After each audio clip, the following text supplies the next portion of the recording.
Well, back here over the skies of the Treasure Valley, an F-15 aircraft had a very special passenger yesterday.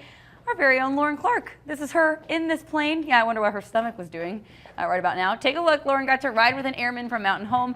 She pulled 5 Gs and broke the sound barrier. So that sounds cool. Be sure to tune into our newscast later today. She'll have a full report on her experience up in that plane. We never want to, ruin the anticipation, spoil the secrets, but obviously something like this. Yeah. Why is that? Know. So that's why that F-15's parked outside, taking up the whole lot. You just brought it here. Yeah. Now with an F-15. Right. All right. How was it? That's something that a lot of people look up, hear the sounds here in the Treasure Valley and go, I wonder what it's like to be up there. Right. You got to do it. Oh my gosh, you guys! It was a once in a lifetime opportunity, and it'll be something that I'll remember for my entire life. Yeah. I mean, just the feeling Incredible. of G's, the feeling of going that fast, seeing all those sights. It's unreal. You went upside down too, right? Yeah, I did go upside down. That made my stomach a little. The stomach, yeah. Today I feel a little, still a little off. But off balance. You're just gonna be like tipping over. How's completely worth it. Okay, how's the beverage service? Good, on time, prompt. So no, that is something. And you cover a wide range too. You said you're up there for an hour and you saw everything. I saw a lot, and it feels like it's all so close because you're going so fast. Right. Do you feel like you're going that fast once you get going? Once you get comfortable, do you still feel like you're flying really fast? Not really. It's kind of like when you get on the highway. You speed up to 80 outside of Boise, and you're like,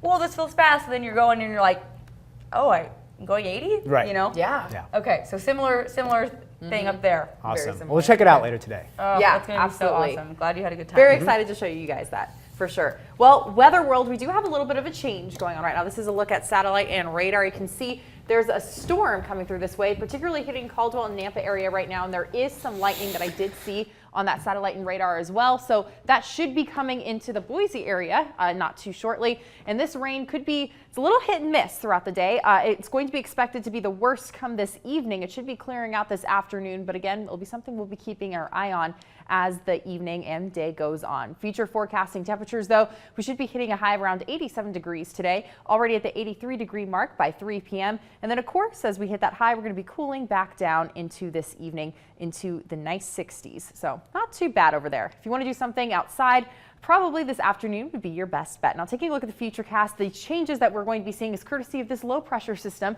in the coast of California, and moving into this area is when we're going to start seeing some of this activity form and start. You can see Saturday morning, particularly a lot of rain and thunderstorms. In the higher elevations, though, we do have a chance for hail, thunder, lightning, in addition to some gusty winds. So keep that in mind.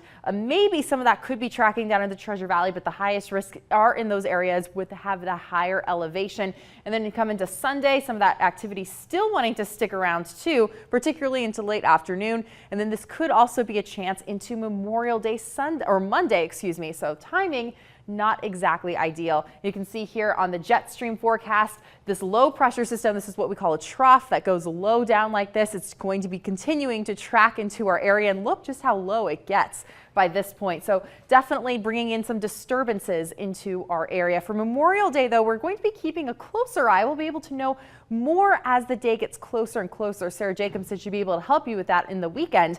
But for right now, let's say 77 degrees, mostly cloudy out there. We do have a 20% chance, though, for that rain and thunderstorms to come into that area. So we'll just have to wait and see what happens. Now, taking a look at our extended forecast, it's going to be a week filled with a lot of question marks, a lot of disturbances coming into this area. A series of those low troughs that we just saw on that jet stream forecast are going to be repeatedly coming into this area. So we're going to be having that chance of some rain and thunderstorms, but overall, these temperatures, as you can see here on the board, not too cold. So we're still going to be cooling down a little bit, but we're actually pretty much where we need to be this time of the year.